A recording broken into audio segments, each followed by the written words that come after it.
ꯑꯍꯥꯟꯕꯃꯛꯇꯗ ꯃꯅꯤꯄꯨꯔꯤ ꯋꯥꯔꯤ dialogue YouTube ꯆꯦꯅꯦꯜꯕꯨ ꯇꯥꯕꯤꯔꯤꯕꯁꯤꯡꯕꯨ channel ꯑꯁꯤꯒꯤ ꯃꯥꯏꯀꯩꯗꯒꯤ ꯏꯀꯣꯛꯅꯅ ꯈꯨꯔꯨꯝꯖꯔꯤ꯫ ꯉꯁꯤ ꯆꯦꯅꯦꯜ ꯑꯁꯤꯅ ꯃꯌꯥꯝꯒꯤꯗꯃꯛ ꯑꯅꯧꯕ ꯋꯥꯔꯤ ꯑꯃꯒ ꯑꯃꯨꯛ ꯄꯨꯗꯨꯅ ꯂꯥꯛꯆꯔꯤ꯫ ꯍꯧꯖꯤꯛ ꯂꯧꯕꯤꯔꯁꯤ ꯔꯥꯏꯇꯔ ꯔꯣꯅꯤꯇꯥ ꯁꯥꯐꯝꯒꯤ ꯁꯣꯔꯠ ꯁ꯭ꯇꯣꯔꯤ ꯁ꯭ꯄꯤꯁꯦꯜ ꯃꯌꯥꯝ ꯄꯨꯟꯅ ꯋꯥꯔꯤ ꯑꯁꯤ ꯑꯃꯨꯛ ꯇꯥꯃꯤꯟꯅꯔꯁꯤ꯫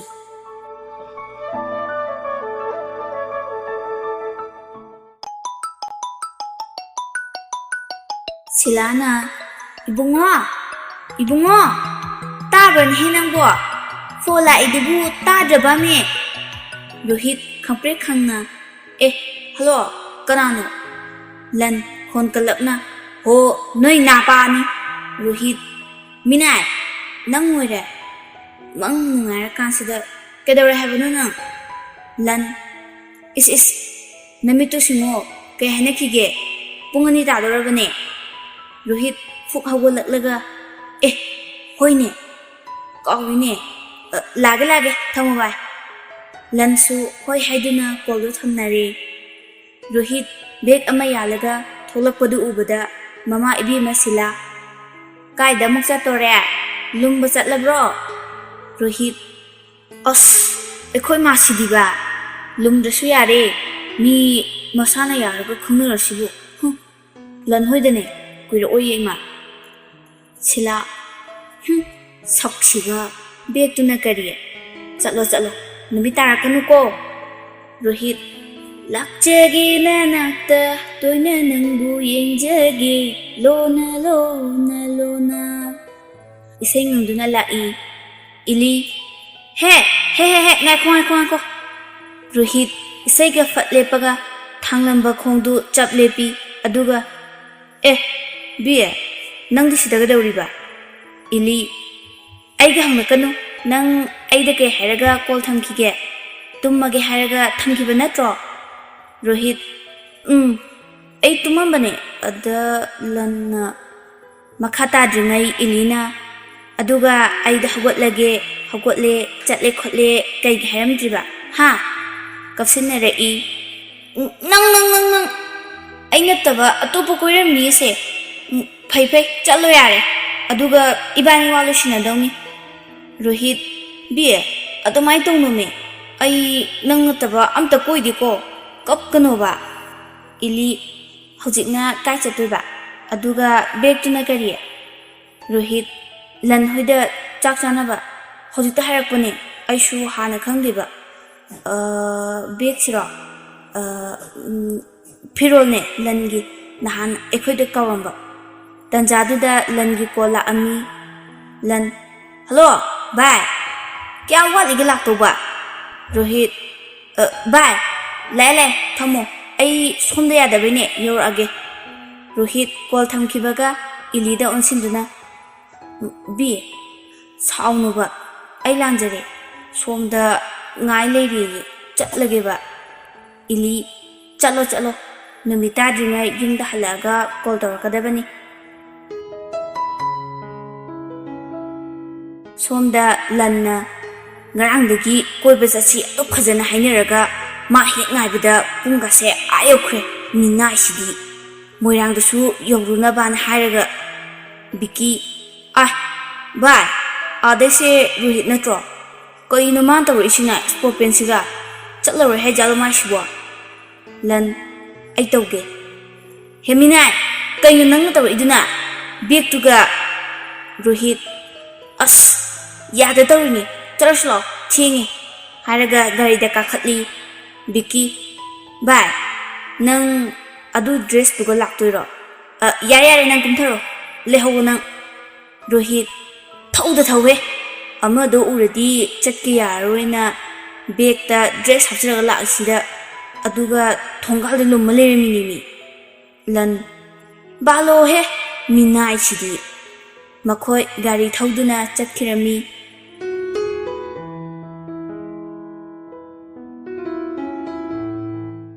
ꯃꯊꯪꯒꯤ ꯅꯨꯃꯤꯠꯀꯤ ꯅꯨꯡꯊꯤꯜꯅꯤ ꯏꯂꯤ ꯑꯁ ꯅꯨꯡꯁꯥꯁꯤꯁꯨ ꯁꯥꯈ꯭ꯔꯦꯗꯀꯣ ꯑꯃꯗꯨꯕꯨ ꯀꯩꯗꯧꯏꯖꯥꯠꯅꯣ ꯀꯣꯜ ꯑꯝꯇ ꯇꯧꯒꯦ ꯔꯣꯍꯤꯠ ꯀꯣꯜ ꯐꯠ ꯋꯣꯛꯏ ꯀꯩꯗꯧꯔꯦ ꯍꯥꯏꯕꯅꯣ इली हो कैसु तौदे नंग तुमिरा रोहित तुमलंबने इली अदो होरे नुंथिंदो ngakdang thengnase lao ko Rohit होय होय थमगे को ai ngakdang tumkhige इलीसु होय हाइदुना थमख्रे रोहित मसी करिनु खंगदे नुक्तिगी उनरा लेरसिदा ngasi namu kadawar jana अमरोमदा सनाथोय इमुंगदगी मपुरेबा तानरक्तुना मोय पाबो ngai khomi बिरेन करिनोमी ममा नंगबो सनाथोय आई लाकिमी नत्रदी नंग हलकप थेंगी खंगी अइना बिरेन ममा नंग चै लाकनी अंगांग सरप्राबु ननम सानीदा नंगबो फटचलगा पे खितंग गेलमलगा हलक्तोइनेमी सनाथोय खंजरे तंजादुदा इलीना यारे हे करी रोमांस नो नसाइदे तागिना ताबनी मसिदे सिदा मरे कोंजन बिरेन मचानुपीगी वादु ताबदा ममा इबेमदा उनसिलगा फरमनी मसिदा तागिना नाइबगा चप मानखरे ममा नंग सिदी चलुखिगे आई हाइदुना चटखरे सनाथोय मचानुपीदा करीनो लेसाबी पाखंग खक्तना रोमांस तौनी हाइबा लेब्रो अखोइसु इसाना हानी नंगना लेसाबी फरक्तना बिटका लोय हले तौसी हाइदुना फेट लावरगा चंखरे इली ए जानीने लालिसे अइरो तौसिबो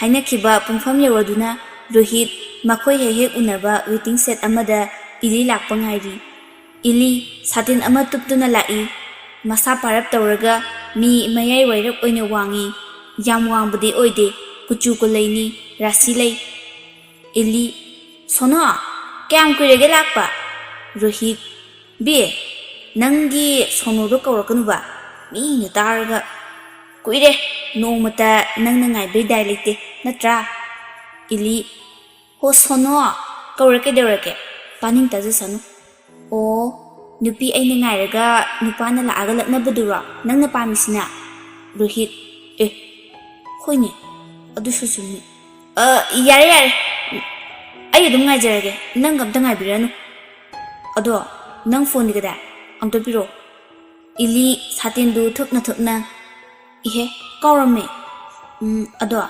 नंग रिजल्ट आउट तौरगा कै तौगे खलिनो रोहित अइदी मखादुम तमनिये नंगदी इली ए नंग तमदी ऐसु मखा तौदोइने अदुदी देमदे तौसेबानी चथोक चसिनसु अदुम तमिननबा रोहित बी सिगिबु कोलदा दुम हाइरासु याबदु अमु उनादना इली फुक हवलगा रोहित की लुखमद कोपाकना पाकलंगा थारगा यामना उनानिंगदबై वारो हा लेकाई नुपा कोइबसे सुमाइ तौबोये याजिकांदना मसिदेसिदा नरंग थोंगानसिदा संगिबा अदुगा उनानिंगक्रिराबा रोहित ओइमा करी खुनो खुना सिदे अदुइ नतेमे नुक्सा मरक्सिदा नंग लाकपदो अदुइ हाइबने अस सिरिमी ngaure कोक इली खंगो अदु स्पेशल कोपाकनी अदुइनि ngaurido अदो नंगसु हल्लो सुम ngak uningdana tawbani aisu hallage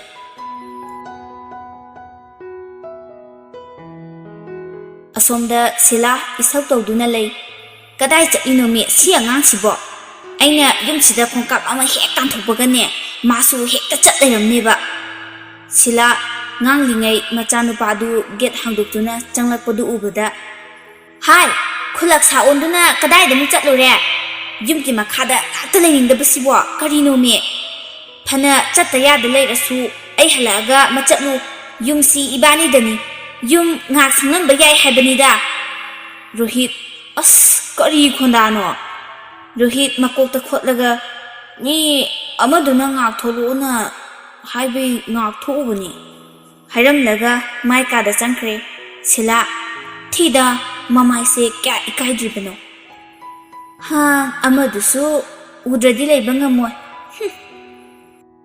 इली अमदी रोहित लेकाई थंगना लेमिनबनी मखोय अनी मसा मसा यानना नुशिनरमी पिकलिंगैदगिसु अदुमक लोइनरई इमुंग अनिसु लोइना खंगी मखोय अनीगी मरी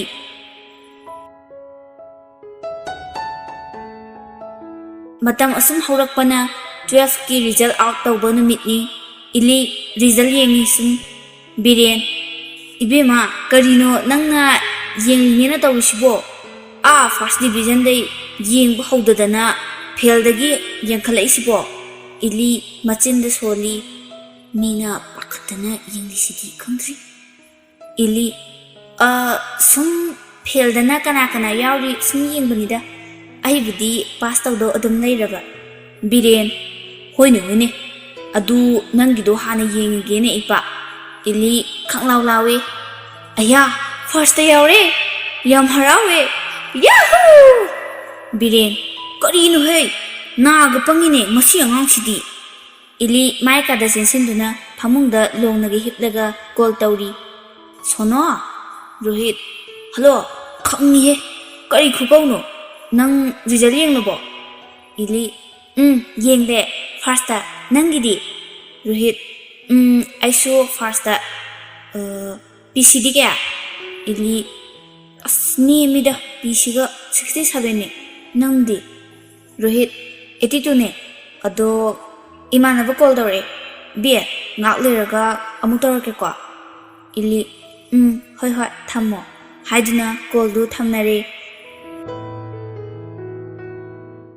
numidangi matamni sila amadi Rohit chana chana wari sanarami sila ibungwa nangbu makha kari toge khalliba Rohit, ima, sel tumsu pakwat panate, ima su government school da puri.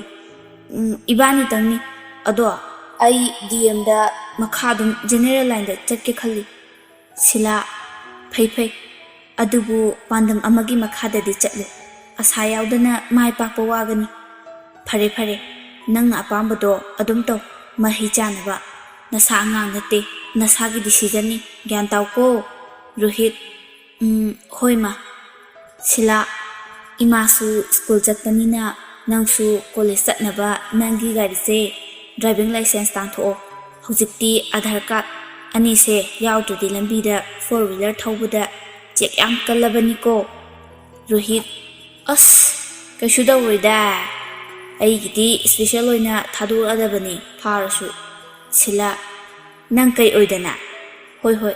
Special da police ki gari da puraga special oina mai phutha jarani Rohit aikhoi magi khuai se ai sireda matam asum haukibana Rohit amadi ili college chapminarami ili sono gari do phajana yenga thau Rohit as khangai kadaraga kanne anjo ta hobu nupi khullaga lawbuga ngamjarko Ili, kariya, sini he, yam horokano.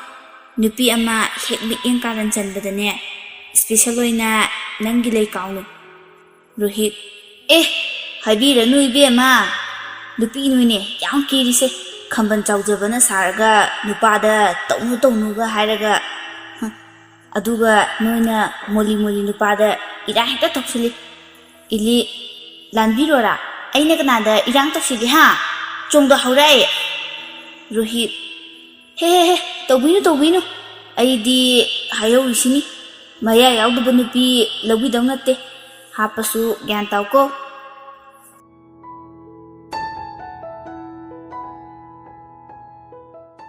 nungdangi matamni Rohit kitchen da changlai aduga chak thongliba mamada ima khanaw shamnaye ising kitalum biuba Sheela ꯍꯣꯏ ꯍꯣꯏ ꯏꯃꯥ ꯄꯣꯔꯛꯑꯒꯦ ꯅꯣꯡ ꯑꯃꯨꯛ ꯆꯨ ꯅꯨꯡꯁꯥ ꯑꯃꯨꯛ ꯁꯥ ꯇꯧꯕꯗꯨꯗ ꯇꯧꯔꯤꯅꯤ ꯖꯣꯇꯣꯟ ꯇꯧꯀꯣ ꯅꯁꯥ ꯅꯥꯍꯟꯒꯅꯨ ꯔꯣꯍꯤꯠ ꯍꯥꯏꯔꯝꯂꯒ ꯃꯥꯏ ꯀꯥꯗ ꯆꯪꯉꯛꯏ ꯀꯣꯜ ꯇꯧꯏ ꯏꯂꯤꯗ इली हलो सोनो चाक चारबो रोहित चाजिए नंग चारबो कदवरमिनो इली लाइरिक ना येंगुचोना बाबाना थाजलइने लाइरिक का हांगजुदा आई रोहित ओ ngak yengo dudi aisu khanawse yamnai ising asaba amta yegige chak chaba loiraga tawragi ko ili hoi hoi sila ibunga se haiduna ising asabadu puraki ingdringeda thaku khara aduga kharana tengu ko kanghu hapani rohit haiduna ising du thaki rohit kaino sibo as judonga tawemi ngamara ai rohit mamit kadu lakhatlaga mare siksilaga hang ima soibane hujkido sila masan haidok jare edana tau nupa macha nang haina khumlaki kitchen lagi rohit chopi ngasidi pilabani ima cha ko cha ro puk thale ai tumage good night sila he chara helaga tumba yade nasa solakani ko nungdang saksadana tumba nasa yam sokpani somdana ili headphone hapchinduna niklikana biren machanupi gi ka da changlai tawrisi yengune lairik paw haraga kaino mana niktana ga tawrisina biren khon kalakna ibema karino tawriduna ili khangpre khangna chandan mai phat leithorakpada mapa oirambadai khangye soibane baba biren चाकसे चाद्रिङै ngakhtang lairikse yengu haibabu karim tahonbasu natte nangbu sumai sum tawa leirage haibro college karabane charokabane class wangabane hotnabado hanadagi hena hotnadau matamne ili kaidinu da babu college karadi nungai tho hairine angang oringaida tumda chadagai parakpado adui nungai thopa yare hairinda biren as kayadanu yung masini urudawi ngang basakpata de yare nang thok to hawro ai chatle ko haiduna mapa bungdu chatkre ili headphone fatlok thoi phare but kaloi thadat namne kanade ebi mai ke anta pangge hangkhibidei changbu suk changdre yari ba kaino ante yenge